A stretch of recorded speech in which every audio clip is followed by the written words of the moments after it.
Some may think of spring as a season of renewal, but for me, fall might be the most invigorating time of year. Back to school season means new students, new lessons, and new opportunities to learn about our township. In this episode of Living in Bloomfield, we check in with youth mentoring, look back at a cultural celebration on our high school campus, and mark a milestone with lifelong learners at Senior Services. Learn all about living in Bloomfield.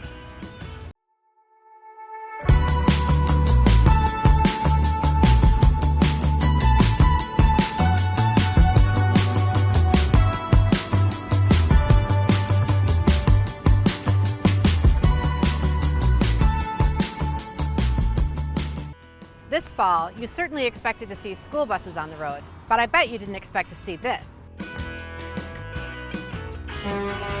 The Bloomfield Township Fire Department received this brand new custom-made vehicle in early September. The previous SOAR, that's Special Operations and Rescue, has been replaced with this new CEPFIN Squad Heavy Rescue. Cost for the vehicle was $806,000, with $500,000 funded by the state of Michigan. This vehicle was specially made in an out-of-state facility before being delivered to Station Number 1 on September 11th. It will provide rescue operations to the community for decades to come. In our next segment, we're going to learn about the fire department's strong bonds and mentorship, which ensure that every generation of firefighters are prepared and supported to serve their community. My name is Charles Dagger. I've been here for 2.5 years. I'm a firefighter paramedic. I'm Cole Heidenberg. I started an internship after my school year as a fire hydrant tech. So I started off after high school, wasn't sure what I wanted to do. I went and worked for a general contractor for a few years. And then after that, I joined the Navy. I was in the Navy for 4.5 years. I served in Bahrain, and then I served for 1.5 years in Cuba. Got out, was going to school for about 1.5 years, fell into firefighting. I remember a school counselor once mentioned it to me as a possible career option. Started looking into that, went to EMT, did fire academy at OCC, and then I got hired at Bloomfield Township Fire Department. From the day I was born, I've never wanted a desk job. I never wanted anything that was just gonna be the same thing every day. In 2nd grade, this fire department actually came to our school just to do a fire week. It drew me right in. I was so fascinated by everything and thought it was the coolest thing. My parents were like, hey, you always talk about firefighting, why don't you look into that?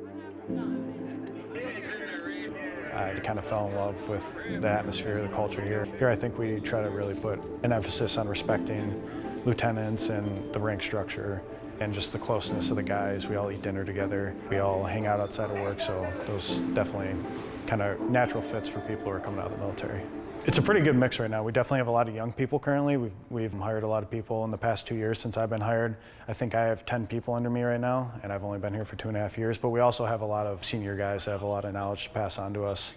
In the fire service, I think it's especially important to have senior guys that can pass on that knowledge, because until you've been in the situation and seen the different things that we have to deal with, it's hard to know for a young guy how to respond to it. Eventually we're going to be in that situation. We're going to have to make those decisions. It's invaluable, the knowledge they pass on. I really enjoyed watching the things that they're fluent in. So watching them go from just, relaxing and sitting in a chair to doing some crazy vehicle extrication. They all know what to do and exactly what process they're looking for. It really helps because some of the veterans, they think differently, they've learned differently. So meeting a young guy who knew what he was doing and was able to teach me the ways of the fire department was really helpful. It's so important to pick the brain of the people that came before you. The knowledge they've gathered over a 20+ year career in the fire service, it's super important. I think it's very important to mentor younger guys that are coming up underneath you. So I think the more we mentor young people, teach them the importance of these jobs, blue-collar jobs, fire service, any type of service job, the better we'll be as a society.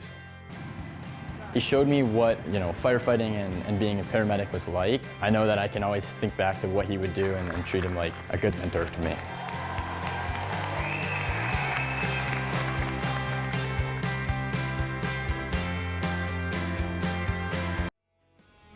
Strong mentors and leadership are essential to fostering learning and growth no matter what field you're in.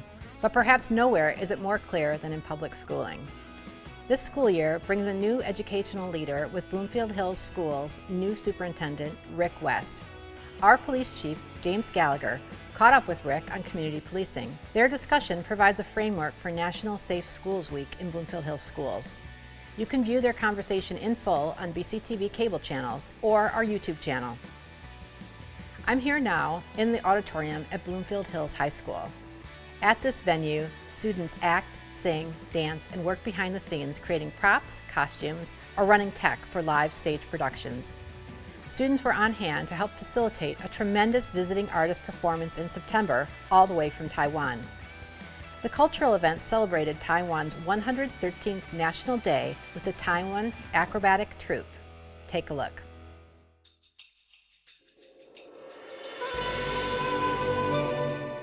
We are bringing in an amazing acrobatic troupe. And they are traveling all the way from Taiwan to Michigan to present it to us a beautiful presentation to introduce Taiwan's very rich culture. We are celebrating the 113th National Day of the Republic of China from Taiwan. And we have an amazing troupe here today of acrobats, and they're beautiful and they're amazing. Feathers that are balancing and throwing things on your head. I can't even imagine doing what they did. They are from the National Taiwan College of Performing Art. They combined all the Taiwanese different culture together. I always think want to see how they tell the Taiwan story. Michigan is very special because our Taiwanese American community is vibrant here. They are one of our main allies and an important structure.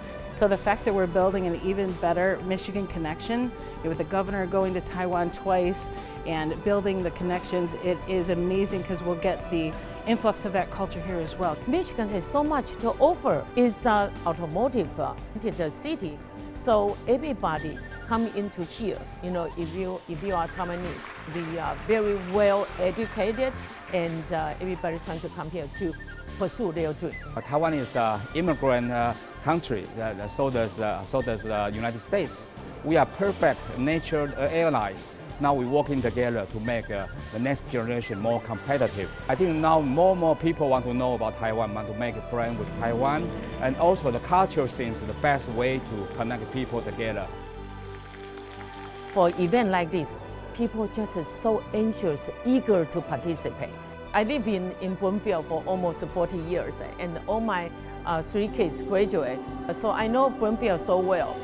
Having something like this here is a true honor.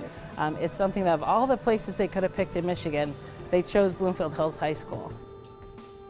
What I loved about growing up here is you truly did learn about other cultures. So when you grow up with diversity, it's normal. And you see what you have in common with each other instead of what your differences are. I'm considered the first generation of the immigrant. Our kids who are the second generation, they already grow up and they have their kids too. It is very important for us to pass along the heritage of all of the Taiwan's cultures, such a vibrant culture that our children should really understand, and to inspire their interest to trying to get to know more about where they're coming from, the country, the land, the motherland that where their parents coming from. It's important to have cultural acts such as what we saw today, because the more we learn about all the different cultures, the more we can accept and understand each other. When you see intolerance, it's usually misunderstanding or frankly, ignorance. So this is a chance to build that education about a culture, and if we can do that, then people will obviously have a better future together. Giving our youth chances to learn and discover is one of the most essential aspects of building our future together. Another exciting growth opportunity that occurred over the summer was the Regional Youth Academy, hosted by the police departments of Bloomfield Township, Birmingham, Auburn Hills, and the City of Rochester. Over the course of 4 days, students gained hands-on experience and an understanding of what it takes to serve their community with the police department. And this year, a media component was added, with BCTV hosting a documentary workshop and local media talking about their approach to covering public safety.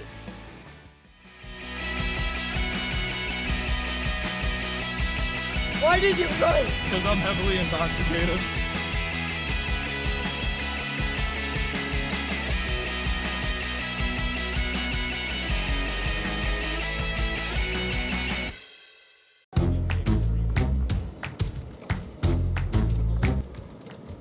kicking off our Regional Youth Academy. Bloomfield Township Police Department, Birmingham Police Department, Auburn Hills Police Department, and the City of Rochester Police Department. We get together and we host what's basically a camp. High school age students, boys and girls, we get them in here and we show them just a quick preview and glimpse of what we do as police officers every day and some of the more exciting things that we get to do in our job. The biggest thing is it shocks me year after year seeing these kids come out who are interested in what we do, whether they want to be police officers or not, whether they have any police background in their family. Getting the interest is shocking to me, and it's really keeps me optimistic that these kids are wondering what we're doing, they want to learn about what we're doing, and they want to be a small part of it. Good afternoon. My name is Seamus Phillips, Officer Seamus Phillips. I mean, I've always been kind of interested and drawn to something like law enforcement, federal, something like that, or maybe military. It keeps me and my community safe, my family, and I think that's, you know, important for everybody. I'm really interested in like true crime and overall interested in law enforcement. So I just wanted to get some experience with hands-on things and see if it's something I really wanted to look forward going into so I could have like that experience. Then we got into talking about some traffic stops, and that was super fun. Got to pull some people over, got to chase somebody down. That was pretty fun. My favorite aspect so far is definitely the traffic stops and stuff. My person who I was pulling over, she got out of the car and I asked her to get back in the car. It looked like she was going to go back in. She ended up shutting the door and running off, and I immediately took off running after her. And I ended up catching her and placing her under arrest. I really like doing the CPR and the tourniquets. It's definitely one of the things that I found most important about it. Stop the Bleed was something new and something different, so I was a little uneasy going through that, but learning about it, I got more knowledge about it, and I feel confident that I am able now to do a tourniquet. We're always looking for ways to interact with our youth and get them engaged. It allows youth an in-depth look at law enforcement from our perspective and kind of gives them a hands-on experience. It bridges the gap between law enforcement and the youth, brings us together.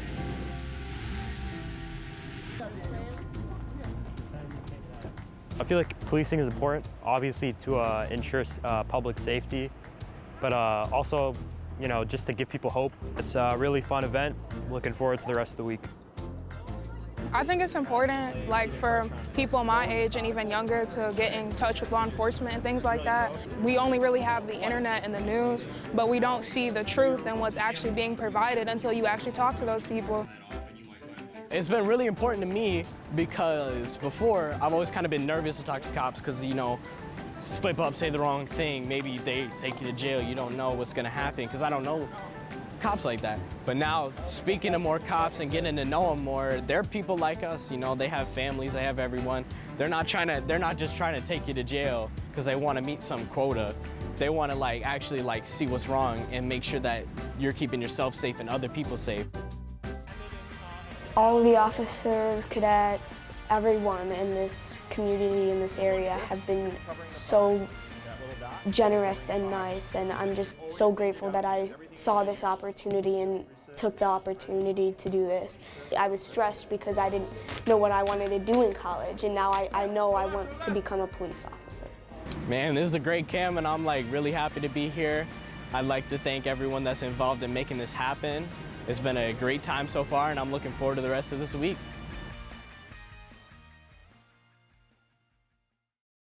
Here at BCTV, community access television has been evolving, which means it's a broader look at what content is today and how it's produced. On September 25th, we proudly hosted a day of digital literacy workshops right here in our studio.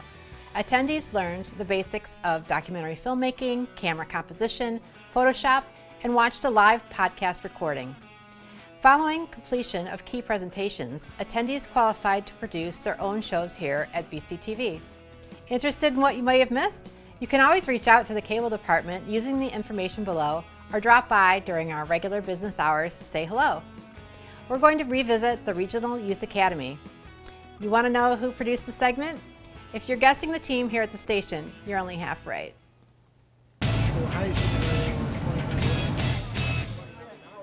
So if you can't get there safely?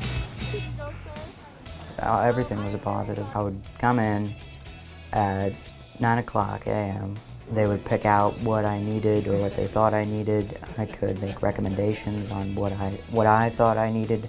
Then we would go to the police station where the students would be doing their activities for the day. We would set up the cameras, set up microphones if needed for like interviews. Other days were focused just on filming, and some were a mix of both. At the end of the day, I always felt like I got something done and I did my part. When we were filming the drunk driving tests, I got to put on a pair of drunk goggles and take one of those little cars for a spin with the drunk goggles on, and that was really fun. I felt that I had a lot of freedom in what I chose to film. You know, I got to meet new people, everybody was nice. New experience, you know, I didn't feel like nervous or like a burden to, you know, speak up. Everybody just there for me. If you're interested in filming, TV production, anything like that, I would definitely recommend doing this workshop. It was just refreshing and very, very great and interactive experience. I was proud of my work, the filming, the editing. I think everybody did a great job on it, and I was so proud and happy with the final product, and it was great to show it to all the people. You see and hear people having these emotions, and you can't help but think, well, I made those emotions, like I caused those emotions. So that's a great experience and feeling to me. Learning unfolds at all stages of life. Our Bloomfield Township Senior Center knows this and provides opportunities for the lifelong growth and learning of our residents. This summer, they held some significant celebrations. A new bench was dedicated in honor of Stephen Eskoff, Advisory Council Chairleader and mentor, who had a pivotal role in establishing and growing the Senior Center. The center also celebrated their 15th anniversary as a department in the Bloomfield Township community. Take a look at the 15th anniversary celebration and what it means to have the Senior Center in our community. I would like to welcome you, and we are so happy you're here to celebrate this very special moment in the history of senior services.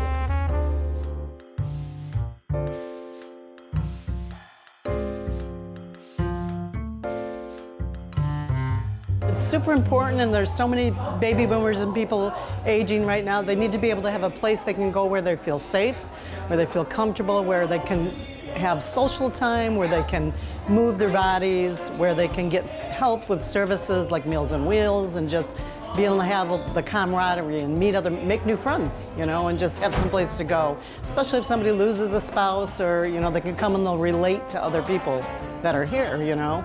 I've been blessed to have worked here for 13 years.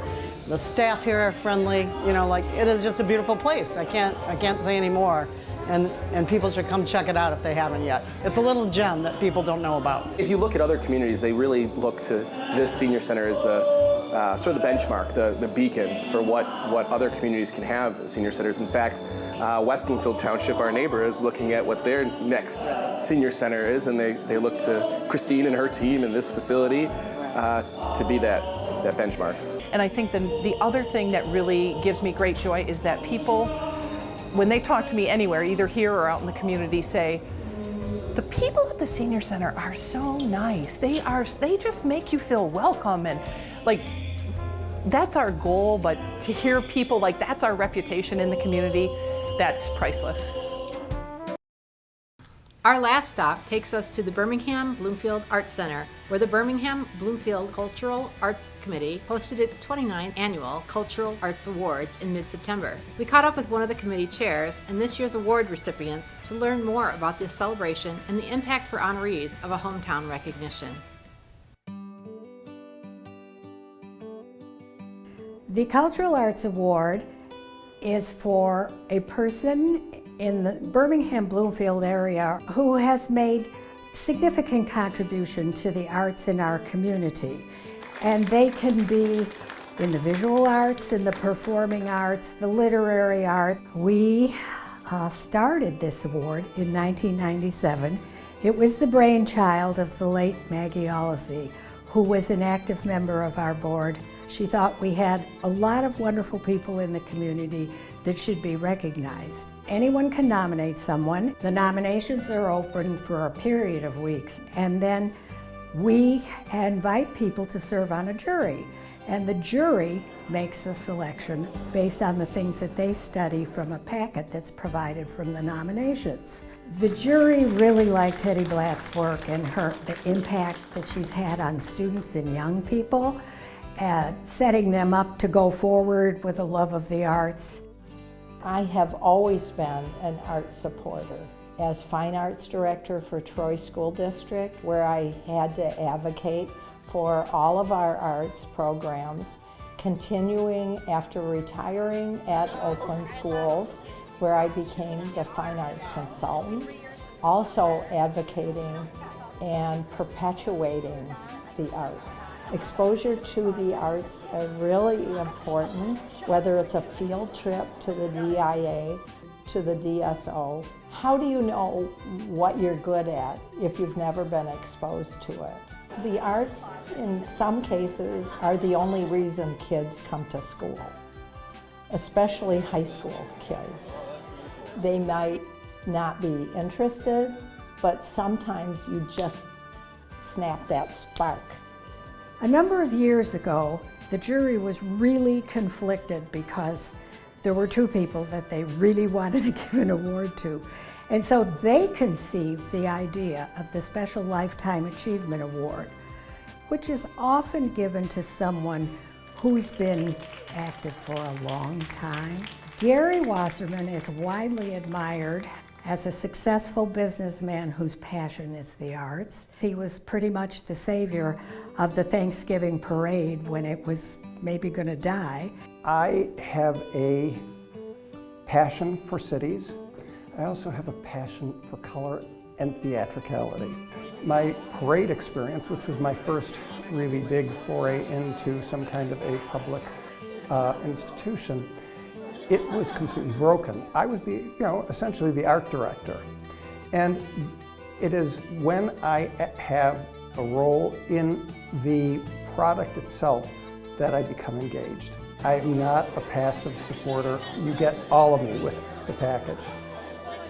The Village of Beverly Hills is being recognized for their support through the Parks and Recreation Department of a kaleidoscope of artistic activities. It's all trying to provide the kinds of things that make a community unique and special. Having the storybook trail, doing the DIA Inside Out, taking advantage of the concerts in the park, the jazz in the park, movies in the park. We recognize that it's very important to offer a variety of arts activities to attract a wide range of ages and interests to our parks, and so we are constantly seeking out different opportunities that would serve that purpose. Council has worked with Janice Hausman on the Sculpture in the Parks initiative. That's something that she really breathed life into on her own after seeing something similar in another community and worked hard to make it happen. And now we've got a lot more sculpture that is available throughout our community. I think all of us on the Parks and Rec Board and associated with the village were very thrilled to be recognized for the work that we've done. Many of these people have regional, national, international recognition, but there's just nothing like being recognized by your hometown, and they find it very touching. I grew up in Birmingham. I've done things in New York and in other big cities, but they don't need me. And here, I feel like I actually do something that's worthwhile. It's really the frosting on the cake. And I knew I was going to be retiring, so it was really the culmination of years and years of work. It gives us the opportunity to highlight the arts in the community, to underscore the importance of them in our quality of life. And because who wants to live someplace where there's no good artistic things going on? It makes a statement about the kind of place we are. All of the Parks Board are volunteers and work very hard. It's gratifying to hear that it's appreciated and recognized. It's just a real feel-good event. The community comes together. It's a feel-good event. That's all the time we have today to learn about the community around us, but there's always more to discover. Join us next time on Living in Bloomfield.